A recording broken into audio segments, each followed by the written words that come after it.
నమస్కారం. మా పెద్దలు, చిన్నవాళ్ళు, అక్కచెల్లెలు, అన్నదమ్ములు, తల్లిలు అందరికీ అభివందనాలు, నమస్కారం చెప్తున్నాను. ఒక విషయం ఏమిటంటే, ప్రస్తుతంలో మన అందరిది ఒక నేచర్ ఉంటుంది. ఏమిటంటే, మనం హ్యాపీగా ఉందామని అనుకుంటాం, ఎప్పుడూ ఆనందంగా ఉందామని అనుకుంటాం. కానీ ఆనందంగా ఉండలేకపోతాం. ఎందుకు ఆనందంగా ఉండలేకపోతాం? దానికి కొన్ని కారణాలు ఉన్నాయి. ఆ కారణాలని మనం ఉపాయం చేసుకుంటే, ఆ కారణాలు రాకుండా ఉపాయం చేసుకుంటే మనం ఎప్పుడూ ఆనందంగా ఉండొచ్చు. నా నా ఆలోచన ప్రకారంగా చెప్తున్నాను, వినండి. మీరు ఒకవేళ బాగుంటే అమల్లో పెట్టుకోండి, సబ్స్క్రైబ్ చేయండి నా ఛానల్కి. ఇప్పుడు ఫస్ట్ ఆఫ్ ఆల్ పొద్దున్నుంచి మనం ఏమిటంటే, ఇంకోళ్ళ మీద ప్రభుత్వం చుమ్మట్టి గుణం ఉంటుంది మనకి. పొద్దున్న లేచిన దగ్గర నుంచి మనం ఇంకోళ్ళ మీద ప్రభుత్వం చుమ్మట్టి మన గుణమును ఉపయోగించుకుంటాం. దానివల్ల ఏమిటవుతుంది, ఫస్ట్ మన హ్యాపీనెస్ పాడైపోతుంది. దాని తర్వాత అవతల వాడి హ్యాపీనెస్ అలాగా పాడైపోతుంది. అంచేత ఈ ప్రభుత్వం చేసి గుణంతో ఎంత దూరంగా ఉంటే మనం అంత హ్యాపీగా ఉంటాం. ఇంకోళ్ళ మీద ప్రభుత్వం చేసి చోట్లో వాళ్ళని ప్రేమ చేసి ఎలాగ మనం ఆనందంగా ఉంచుదామని ఒక లోపల నుంచి, అంతఃకరణం నుంచి టెండెన్సీ వస్తే మనం ఒక హ్యాపీనెస్ క్రియేట్ చేయొచ్చును. మనం హ్యాపీగా ఉంటాము, దాని తర్వాత వాళ్ళు కూడా హ్యాపీగా ఉంటారు. ఇప్పుడు రెండో వస్తువు ఏంటంటే, ఇప్పుడు మనం ఎప్పుడు పాజిటివ్ సర్కిల్ వెతుకుతూ ఉండాలి. మనం పాజిటివ్ సర్కిల్లో ఉండాలి. నెగటివ్ సర్కిల్తో ఎంత దూరం ఉంటే అంత మంచిది. అలాగా ఎప్పుడైనా మనం చూస్తూ ఉండాలి, మనం ఎవరికి ఏమిటి ఉపకారం చేయగలమో దాన్ని అనుసంధిత సేవ అంటారు మా గురువుగారు. ఎవరికి ఏమిటి ఉపకారం చేయగలమో అది మనం ఆలోచిస్తూ ఉండాలి. మనం ఉపకారం చేసే గుణంతో ఏమిటవుతుంది, మనకు ఒక సాటిస్ఫాక్షన్ వస్తుంది. మనము ఆనందంగా ఉంటాం, వాళ్ళు ఆనందంగా ఉంటారు. ఫర్ ఎగ్జాంపుల్, ఎవరికైనా మంచి ఉద్యోగం ఇప్పించి మనం వాళ్ళకి హెల్ప్ చేస్తే, ఎవరికైనా మంచి స్కిల్ డెవలప్మెంట్లో హెల్ప్ చేస్తే వాళ్ళు ఆనందంగా ఉంటారు, మనము ఆనందంగా ఉంటాం. అలాగా ఎన్నో ఇలాంటి విషయాలు ఉన్నాయి. అవి క్రియేట్ చేసుకుంటే మనం హ్యాపీగా ఉండొచ్చు. ఇప్పుడు మనం సమాజంలో ఎవరు వాడిని అడుక్కున్నారనుకోండి, మనం ఆ మనిషితో కలిసి, వాళ్ళతో కలిసి వాడిని మనం ఏ విధంగా ఆనందం ఇవ్వగలమో అది ఆ ఆనందం వాడికి ఇస్తే వాడు ఆనందంగా ఉంటాడు, మనము ఆనందంగా ఉంటాం. ఇప్పుడు ఫర్ ఎగ్జాంపుల్, ఫిడెల్ కాస్ట్రో అని క్యూబాకి ప్రెసిడెంట్గా తర్వాత అయ్యాడు. అతను కమ్యూనిస్ట్ లీడర్ అన్నమాట. అతను అమెరికాలో ఎక్కడ స్థానం దొరకలేదు, ఏదో కాన్ఫరెన్స్లో వెళ్తే ఉండడానికి. అప్పుడు పండిట్ జవహర్లాల్ నెహ్రూ వెతుక్కొని అతను హోటల్ వెళ్ళి అతనితో హ్యాండ్ షేక్ చేసి అన్నారు, యూ యంగ్ హీరో అని. అంటే చూడు పండిట్ జవహర్లాల్ నెహ్రూ అతని కంటే డబల్ ఏజ్ వారు. అయినా అతనితో కలిసి అతనికి ఒక హ్యాపీనెస్ క్రియేట్ చేసేది. తను హ్యాపీ అయిపోయారు. అతనితో ఎవరు అతన్ని అడగకున్నారు, అతను ఒక లీడరే. కానీ అతనికి ఎవరో ఎక్కడ అడగని వాడు ఆ మనిషి, అమెరికాలో అతని స్థానం దొరకలేదు ఉండడానికి. అలాంటి మనిషితో ఆ కాలంలో పండిట్ జవహర్లాల్ నెహ్రూ కలిసి యూ యంగ్ హీరో అని చేయగలిపారు. ఆ ఫిడెల్ కాస్ట్రో తర్వాత క్యూబా ప్రెసిడెంట్ అయిపోయారు. ఎన్నాళ్ళు క్యూబా ప్రెసిడెంట్గా ఉండేవాడు.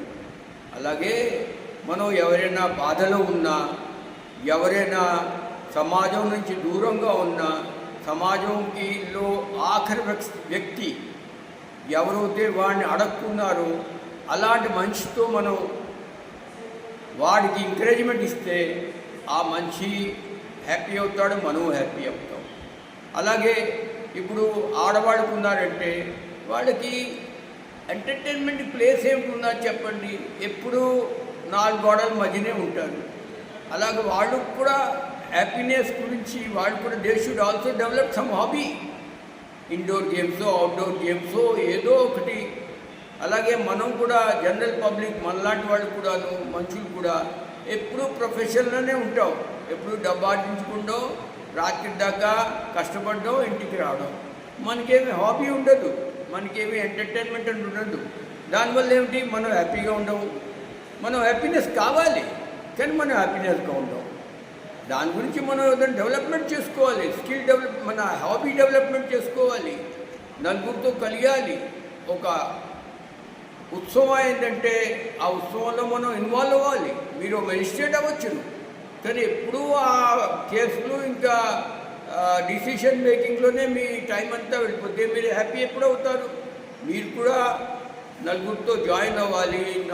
ఎప్పుడైనా ఆనందంగా ఉండి ఉత్సవం దొరికితే దానిలో జాయిన్ అవ్వాలి, హ్యాపీగా ఉండాలి. ఇప్పుడు అనుసంధిత సేవ అంటే ఏమిటి? మనకి వెతికి సేవ చేయడం. ఇప్పుడు 2 మిత్రులు ఉండేవాళ్ళు, ఇది స్టోరీ కార్డ్, నిజమైన మాట. ఇద్దరు నాకు తెలుసును. ఒక ఆయన దివాకర్ ప్రసాద్ సింగ్ అని, నాకంటే చాలా చిన్నవాడు. ఇంకోడు ముర్ము అని ఒక మంచి, ఇద్దరు చదువుకునేవాళ్ళు. ఆ ఇద్దరు పాస్ అయ్యారు. ఒక ఆయన బిఏ ఆనర్స్ జియోగ్రఫీ పాస్ అయ్యాడు, దివాకర్ అని అతను. ఒక అబ్బాయి లా పాస్ అయ్యాడు. బిఏ ఆనర్స్ జియోగ్రఫీ పాస్ అవుతే ఏం ఉద్యోగం దొరుకుతుంది పాపం. ఆ రోడ్డు మీద ఇలా తిరిగేవాడు. ఆ మనిషి ఏం చేశాడు, తనే బీదగా ఉండేవాడు. ఈ లా పాస్ అయిన పిల్లడికి కోట్ కుట్టించుకుని డబ్బు ఉండేది కాదు. అప్పుడు వాడికి ఒక కోట్ కుట్టించి ఇచ్చేసాడు. కోట్ కుట్టించి ఇస్తే అప్పుడు వాడు తన లాలో జాయిన్ అయిపోయాడు, లా ప్రాక్టీస్ చేసేవాడు. ఒకరోజు దివాకర్ అన్న అబ్బాయి కోర్టు వెళ్ళాడు. ఎవరా బాబు నువ్వు పీపీ అయిపోయి విన్నాను అన్నాడు. అవునరా నాన్న, నువ్వు కుట్టించిన కోటే నేను తొడుక్కున్నాను అంటే. చూడండి, ఇప్పుడు ఆ కోట్ కుట్టించిన వాడు హ్యాపీగా ఉన్నాడు, కోట్ తొడుక్కున్నవాడు హ్యాపీగా ఉన్నాడు. ఇంకోటి ఏంటంటే ఆ దివాకర్ అన్న అతను చాలా డబ్బులు పడైపోయాడు తర్వాత. ఎందుకు? వాడికి ఉపకారం బుద్ధి ఉండేది. కానీ బీదివాడైనా ఇంకోటి కోటు కుట్టించి ఇచ్చాడు పాపం. దాని తర్వాత దివాకర్ కూడా చాలా డబ్బులు పడిపోయాడు. ఆ దివాకరే ఒక పెద్ద ఆఫీసర్ ఆసుపత్రిలో ఉంటే అతను ఎవరో దగ్గరగా ఉండేవాడు కాదు. అతను తన చేతులతో భోజనం పెడుతూ ఉండేవాడు. దాని తర్వాత పెద్ద ఆఫీసర్ చేతిలో పవర్ ఉండేది ఇతనికి పెద్ద జాబ్ ఇవ్వడానికి. ఒక పెద్ద జాబ్ ఇచ్చాడు. ఆ జాబ్ ఇచ్చిన తర్వాత దివాకర్ కూడా చాలా డబ్బులు వాడైపోయాడు. ఆ జాబ్ చేసిన తర్వాత ఈ రోజు చాలా డబ్బులు వాడు దివాకర్. అంచేత మనం ఉపకారం చేసి బుద్ధి ఉంటే మనం అవతల వాడిని హ్యాపీ చేయొచ్చు, మనము హ్యాపీ అవ్వచ్చు. ఇంకా రెండోది అంటే మన హెల్త్ బాగా ఎప్పుడు ఉంచుకుంటే, మన ఆహారం బాగా ఉంచుకుంటే కూడా మనం హ్యాపీగా ఉంటాం. మనం ఎలా పడితే అలా తినేసి మన హెల్త్ విరుద్ధంగా ఉంటే మనం హ్యాపీగా ఉండలేము. హ్యాపీగా ఉండడానికి, ఆనందంగా ఉండడానికి మనం మెంటలీ అండ్ ఫిజికలీ కూడా చాలా పర్ఫెక్ట్గా ఉండాలి, హ్యాపీగా బ్యాలెన్సింగ్గా ఉండాలి. అప్పుడు మనం హ్యాపీగా ఉంటాం. దాని తర్వాత మనతో ఉన్న సర్కిల్ని కూడా హ్యాపీ చేసి ఉంచుతాం. ఇంకో మాట ఏమిటంటే చూడండి, ఇప్పుడు మన తల్లి తండ్రి వృద్ధులు ఉన్నారనుకోండి, వాళ్ళ కాళ్ళకి రోజు దండం పెట్టి మనం పైకి వెళ్తే మనకి శ్రేయస్సు, వాళ్ళు హ్యాపీ అవుతారు. కానీ జనరల్లీ ఎవరు తల్లిదండ్రికి కాళ్ళలో దండం పెట్టి పైకి వెళ్ళడం నేను చూడలేదు. కానీ if you want to be happy, మన తల్లిదండ్రిని హ్యాపీ చేస్తే మనం హ్యాపీగా ఉంటాం. వాళ్ళకి శ్రద్ధగా కాళ్ళకి దండం పెట్టుకుంటే ఏ మందిరం వెళ్ళక్కర్లేదు. మన పనులన్నీ సునాయాసంగా జరుగుతాయి, మనం హ్యాపీ ఉంటాం, వాళ్ళు హ్యాపీ ఉంటారు. ఇంకో మాట అంటే ఇప్పుడు తల్లిదండ్రి చాలా డబ్బుల వల్ల వచ్చింది, they may be very rich people. కానీ మన ఆర్జన్తో వాళ్ళ బర్త్డే రోజు మనం ఒక ఏదైనా మంచి బట్టలు కుట్టించి ఇచ్చిస్తే వాళ్ళు ఎంత హ్యాపీ అవుతారో ఆలోచించండి. మీరు హ్యాపీ అవుతారు, వాళ్ళు హ్యాపీ అవుతారు, మీరు హ్యాపీ అవుతారు. అలాగే ఒక మన మిత్రుడు ఎవడైనా ఉన్నాడు అనుకోండి, మనతో చదువుకున్నవాడు, వాడి ఇంటికి వెళ్ళాడు. వాడి ఇంటికి వెళ్తే వాళ్ళ తల్లి తండ్రి కనబడ్డారు. వాళ్ళ తల్లి తండ్రికి ఏదైనా మనం మంచి వస్తువు కొనిచ్చి మంచి ఒక మంచి బుకేవే కొనిచ్చాం అనుకోండి, వాళ్ళు హ్యాపీ అవుతారు, మనం హ్యాపీ అవుతాం. ఇలాగా మనం హ్యాపీ అవ్వడానికి బోల్డ్ సాధనలు ఉన్నాయి. ఆ సాధనలను చేస్తూ వెళ్తే మనం జనరల్గా హ్యాపీ అవుతాం. కానీ మనకి హ్యాపీనెస్ కావాలి, మనం ఏమి చెయ్యం. ఇప్పుడు మన అన్నదమ్ముడే, సొంత అన్నదమ్ముడు అనుకోండి, చాలా ముసలైపోయాడు. ఇప్పుడు కాలంలో దగ్గరగా పిల్లలు ఎవరు దూరంగా ఉంటారు. ఆ సొంత అన్నదమ్ముడికి మీరు వృద్ధుడు అతనికి చలికాలంలో ఒక మంచి రగ్గు కొనిచ్చారండి, ఊళ్ళు రగ్గు కొనిచ్చారనుకోండి, అతను ఎంత హ్యాపీ అవుతాడో మీరు ఆలోచించండి. అతను he may be a very rich man, కానీ మా తమ్ముడు నాకు ఒక రగ్గు కొనిచ్చాడు అని ఆనందం వస్తుంది అతనికి. అతను ఆనందిస్తాడు, మనం ఆనందిస్తాం. అలాగే మన సొంత అక్కచెల్లిని ఇంటికి వచ్చిందనుకోండి, మన సొంత అక్కచెల్లిని వచ్చింది, ఆవిడ చాలా రిచ్ మ్యాన్ అవ్వచ్చు, నేను బీదవాడిని అవ్వచ్చు. కానీ మా అక్కచెల్లిని నేను ఒక మంచి చీర కొనిచ్చాను అనుకోండి, ఆవిడ అందరితో చెప్తుంది, మా తమ్ముడు ఇచ్చాడని. ఆవిడ చాలా డబ్బుగా ఉంది, ఆవిడ రిచ్ విమెన్. కానీ తమ్ముడు ఇచ్చాడని ఆనందంగా ఆవిడ వస్తుంది. ఆవిడకి ఆనందం వస్తే మనకి ఆనందం వస్తుంది. ఇప్పుడు అలాగే ఎవరికైనా మనం ఒక ఉద్యోగం దొరకడానికి మార్గం చుమ్మొట్టామనుకోండి, వాడు హ్యాపీ అవుతాడు, ఉద్యోగం దొరికిన తర్వాత మనం హ్యాపీ అవుతాం. ఇప్పుడు మన పిల్లల్ని వాళ్ళ కాళ్ళలో నిలబెట్టి వాళ్ళ కాళ్ళలో ఆజ్ఞ చేసుకుని శక్తి ఇప్పించామనుకోండి, మనం వాళ్ళని చూసి హ్యాపీ అవుతాం.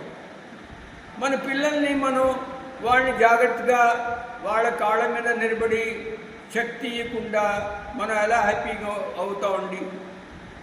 ఇప్పుడైతే మన పిల్లలకి తన కాళ్ళ మీద నిలబడి, అమ్మా నేను నా కాళ్ళ మీద నిలబడ్డాను, ఇదిగో నీ గురించి ఫస్ట్ శాలరీలో చీర కొనిస్తున్నాను అంటే అప్పుడు మీరు ఎంత హ్యాపీ అవుతారు? అంచేత హ్యాపీనెస్ క్రియేట్ చేయడానికి చాలా మార్గాలు ఉన్నాయి. ఇవన్నీ మార్గాలతో మనం హ్యాపీగా ఉండొచ్చును, వాళ్ళు హ్యాపీగా ఉంటారు, మనం హ్యాపీగా ఉంటాం. ఇప్పుడు ఎవరైనా మనం కంపారిజన్ అండ్ కాంపిటీషన్ చేయకూడదు. ఎవరైనా మనతో చదువుకున్న వాళ్ళే నా అన్నదమ్ములే ఎవరైనా పెద్దవాడు అయిపోయాడు అనుకోండి, అప్పుడు నేను మనసులో బాధపడకూడదు. అరే నా అన్నదమ్ముడు అంత పెద్దవాడు అయిపోయాడు, నా అన్నదమ్ముడు అంత పెద్దవాడు అయిపోయాడు అని నేను అలా బాధపడకూడదు. అది it is his fate and it is my fate. వాడి అదృష్టం వాడిది, నా అదృష్టం నాది. వాడి కర్మఫల్ వాడిది, నా కర్మఫల్ నాది. వాడి పురుషార్థం వాడిది, నా పురుషార్థం నాది అని ఇలాంటి భావన ఉంచుకుంటే ఎప్పుడూ మనసులో బాధపడి ఛాన్సే ఉండదు, వైమనస్యం ఉండదు. వైమనస్యం ఉండకపోతే you will be naturally happy. ఎవరితో మనం వైమనస్యం ఎన్వై పెట్టుకోకపోతే మనం హ్యాపీగా ఉంటాం. మన హ్యాపీనెస్ ఎప్పుడు డిస్టర్బ్ అవుతుంది? మనం ఇంకోళ్ళతో ఎప్పుడైతే కంపేర్ చేసుకుంటామో అప్పుడు మన హ్యాపీనెస్ డిస్టర్బ్ అవుతుంది. మనం ఇంకోళ్ళతో కంపేర్ చేసుకోకూడదు. ఇది వాడి అదృష్టం, వాడి కర్మఫలం, వాడి పురుషార్థం, ఇది నా అదృష్టం, నా కర్మఫలం, నా పురుషార్థం అని భావన ఎప్పుడు ఉంచుకోవాలి. ఇంకోటి ఏమిటంటే చూడండి, అర్థం, మానం, యశం, ఈ మూడు గురించి మనం ఎప్పుడు పరిగెడుతూ ఉంటాం. ఈ మూడు గురించి పరిగెడుతూ ఉంటే ఎప్పుడూ మనిషి టెన్షన్లోనే ఉంటాడు. వాడికి బుర్ర స్థిరం ఉండదు, వాడు ఆనందంగా ఉండలేడు. ఎంత పెద్దవాడు అవ్వనండి, ఈ మూడిటి వెనుకతర ఫైనాన్స్ గురించి, రెస్పెక్ట్ గురించి, ఇంకా హైనెస్ గురించి, ఈ మూడింటి గురించి ఎప్పుడైతే మంచి పాట పడతాడో, ఎప్పుడు బాధపడతాడో, వాడు ఎప్పుడు ఆనందంగా ఉంటాడు. ఈ మూడింటి నుంచి మనం ఆలోచించకూడదు, మనం పురుషార్థం చేస్తూ పోవాలి. అర్థమాన్ యష్, ఈ మూడింటి గురించి మనం బాధపడకూడదు. అది మన ఎఫర్ట్స్ చేస్తూ పోవాలి, కానీ మనసులో బాధపడకూడదు. అలాగే ఇప్పుడు ఎవరైనా ఆడపిల్ల పెళ్ళయింది అనుకోండి, మనం ఆ ఆడపిల్ల పెళ్ళి గురించి ఏదైనా సహాయం చేసాం అనుకోండి, అది ఆ పిల్ల పెళ్ళి అవుతుంది. ఆ పెళ్ళి చూసి మనం సుఖంగా ఉంటాం, మనం ఆనందిస్తాం. ఇప్పుడైనా ఎవరైనా వృద్ధ ఆడమంచి ఉన్నదనుకోండి, ఆడమంచి పాపం ఎవరు చూడుకున్నాడు, కొడుకులు ద్రోహం చేసేది, ఉన్న ఆస్తి పాస్తి అంతా కొడుకుల పేరు మీద రాసిచ్చేసింది. కానీ ఈరోజు ఆవిడకి ఏమీ లేదు. ఆవిడకి మనం లా ద్వారా ఆవిడకి తన అధికారం దొరకడానికి మనం హెల్ప్ చేసామనుకోండి, ఎంత హ్యాపీనెస్ క్రియేట్ అవుతుంది ఆవిడకి, దాని తర్వాత మనకి ఎంత హ్యాపీనెస్ క్రియేట్ అవుతుంది. ఇదే ఒక బెంగళూరులో ఒక ఆవిడ, ముసలావిడ, ఆస్తి పాస్తి అంతా పిల్లలకి రాసిచ్చేసింది. ఇంకో ఆవిడ, నాకు తెలిసిన ఆవిడ, ఇలాగే బెంగళూరు వెళ్ళింది, కలిసిన అమ్మ ఎలా ఉన్నామని. ఆవిడ అన్నది, ఎలా ఉంటాను, డబ్బు ఆస్తి అంతా పిల్లలిద్దరికి రాసిచ్చేసాను, ఈరోజు నా దగ్గర ఏమీ లేవు, తినడానికి కూడా ఆలోచించాలి అంటే ఆవిడ లాయర్ని పట్టుకొని ఆ ముస్లింలకి కోర్టులో హెల్ప్ చేసింది, లీగల్ హెల్ప్. అప్పుడు ఎప్పుడైతే లాయర్ నోటీసు పిల్లలకి దొరికిందో, ఇద్దరు పిల్లలకి, అప్పుడు ఇద్దరు పిల్లలు తల్లి కాళ్ళు పట్టుకున్నారు, వచ్చి కాళ్ళు పట్టుకున్నారు, అమ్మ అయిపోయింది క్షమించింది, నీ బాగోయేదో నీకు ఇచ్చిస్తాము. ఆవిడ అన్నది, ఒరే మీ ఉద్యోగాలు కూడా పోతారా అంచేది ఆవిడకి దొరకవలసిందేదో ఇచ్చింది. దాని తర్వాత ఆ వృద్ధ మహిళ, ఆ ముసలావిడ దాని తర్వాత హ్యాపీగా ఉండడం మొదలుపెట్టింది. ఎందుకంటే ఆవిడ దొరికి ఆస్తి డబ్బు ఆవిడ దొరికిపోయింది. దానివల్ల ఆవిడ జీవనం గురించి ఇంకా కష్టాలు పోయి అంచేత అలాంటి పనులు చేస్తే ఆ ముసలావిడ హ్యాపీ అయింది, ఇప్పించిన ఆవిడ కూడా హ్యాపీ అయింది. ఇప్పించిన ఆవిడ చాలా డబ్బు కలది, ఆ లీగల్ హెల్ప్ ఇప్పించిన ఆవిడ చాలా డబ్బుగల మనిషి. కానీ తన ఆస్తి అవన్నీ ఆవిడకి ఇవ్వలేదు కదా. కొడుకులు తీసుకున్న అన్యాయంగా తీసుకున్న ఆస్తి పాస్తి ఆవిడకి ఇప్పించింది. అలాంటి పనులు మనం చేస్తూ ఉంటే మనం ఎప్పుడూ హ్యాపీగా ఉంటాం. మన హ్యాపీనెస్ గురించి ఆలోచించడం ఎందుకు? హ్యాపీనెస్ ఎప్పుడూ హ్యాపీగా ఉండడానికి మనం కొన్ని సూత్రాలు మనం ఉపయోగించాలి. అవి మనం అలుపుకుంటే అవ్వదు, మన స్వభావం నుంచి రావాలి, మనం క్రియేట్ చేసుకోవాలి. అప్పుడు మనం హ్యాపీగా ఉంటాం. హ్యాపీనెస్ కావాలి అంటే హ్యాపీనెస్ రాదు. మనం ఇంకోళ్ళని చూసి జెలసీ చేస్తే, ఇంకోళ్ళని చూసి కాంపిటీషన్ చేస్తే, ఇంకోళ్ళని చూసి కంపారిజన్ చేస్తే మనం హ్యాపీ ఎలాగా అవుతాం? మనం పొద్దున్న లేచాం కోపంగా మాట్లాడుతున్నాం, మనం హ్యాపీగా ఎలా ఉంటామండి? అంచేత కొన్ని విషయాలు ఉన్నాయి, దాని మీద మనం ఒకవేళ పాయింట్అవుట్ చేస్తే, దాన్ని పొద్దున్న లేచిన నుంచి ఒకవేళ మనం దాని మీద కాన్సన్ట్రేట్ చేస్తే ఇది చేస్తే మనకి అన్హ్యాపీనెస్ వస్తుంది, ఇది చేస్తే మనం హ్యాపీగా ఉంటాం. అలాంటి విచక్షణ, అలాంటి భావన మనకు వస్తే, అలాంటి సెన్స్ మనకు వస్తే మనం హ్యాపీగా ఉంటాం. కానీ ఇన్ జనరల్ ఏమిటవుతుంది, మనమేమో ఆలోచించాం, మనకి ఏది తోస్తే అదే చేస్తూ వెళ్ళిపోతాం. మళ్ళా అనుకుంటాం, ఇవాళ ఎందుకు మనకి ఇవాళ నా మూడు బాగోలేదు, నేను హ్యాపీగా లేను. మూడు బాగోలేదు, హ్యాపీగా లేను అంటే ఏమిటి? నువ్వు చేసుకుందే కదా. మనం రాత్రి లక్షాధికారి కోటీశ్వరి అయిపోదాం అనుకుంటాం, మనం హ్యాపీగా ఉండగలవా? ఇప్పుడు రాత్రి నీతి నియమాలు సిద్ధాంతాల్ని అన్నీ వదిలించుకొని మనం అన్యాయాలు చేసి బ్యాంకుతో దోపిడీ చేసి దెబ్బలు పడైపోదాం అనుకుంటాం. కానీ ఏ రోజైనా పట్టుబడతాం కదా, పట్టుబడి జైలు అవ్వడం, వాళ్ళు జైలు అవ్వడం కాకుండా వాళ్ళ భార్యలు కూడా జైలు చేస్తున్నారు. మనం హ్యాపీ ఎక్కడి నుంచి అవుతాం? ఎందుకంటే మనం ఇక్కడ నీతి నియమాలు సిద్ధాంతాన్ని 3 మర్చిపోయాం.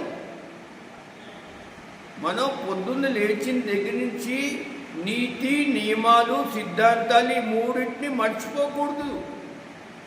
నీతి నియమాలు సిద్ధాంతాలు ఎప్పుడు బుర్రలో ఉంచుకోవాలి. ఈ నియమం, ఈ సిద్ధాంతం, ఇది నీతి అని భావన మనకు ఉండాలి, తెలివితేటలు ఉండాలి. అప్పుడు మనం హ్యాపీగా ఉంటాం. పుట్టి హ్యాపీగా ఉంటాం అంటే అది ఎలాగవుతుంది? ప్రతి మనిషి అనుకుంటాడు నేను హ్యాపీగా ఉంటామని, కానీ ఉండలేకపోతాడు. ఎందుకు? ఆలోచించండి. కానీ హ్యాపీగా ఉండడం, ఉండి ఆకాంక్ష, హ్యాపీగా ఉండి ఒక ఆకాంక్ష ప్రతి వాళ్ళకి ఉంటుంది. నేను హ్యాపీగా ఉందాం, ఇంకోటి చూసి నవ్వి మాట్లాడదాం, వాళ్ళు కూడా నాతో నవ్వి మాట్లాడాలి అని ఉంటుంది. అది మన స్వభావం అలా ఉంటుంది, మానవ స్వభావం.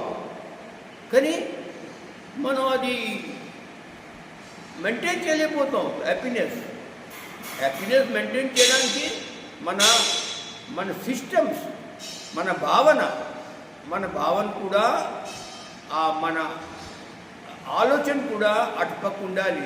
ఇలా చేస్తే నేను అన్హ్యాపీ అయిపోతాను. క్వశ్చన్ వేసుకోవాలి. ఇప్పుడు మన శరీరానికి భగవంతుడు సృష్టి ఎంత బాగా ఇచ్చాడంటే ఆ శరీరాన్ని మనం బాగా ఉపయోగించుకున్నాం. భగవంతుడి సృష్టిలో అన్నిటికంటే ఎక్కువ మన మానవ జాతికి భగవంతుడిది, ఆల్మైటీది, నేచర్ది బ్లెస్సింగ్స్ అందరికంటే ఎక్కువ దొరికాయి అన్ని జీవుల కంటే. మన బాడీలో ఉన్న ఆర్టరీస్ అండ్ వెయిన్స్ పూర్తిగా లెంత్ చేస్తే అవి 60 కిలోమీటర్స్ ఉంటాయి.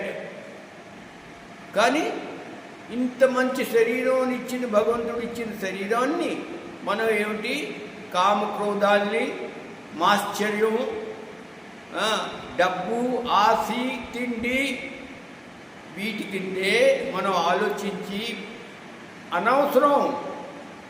అనవసరం ప్రయత్నం చేసి నీతి నిజాయితీ లేకుండా ప్రయత్నం చేసి మనం అన్హ్యాపీనెస్ ఇన్వైట్ చేసుకుంటాం.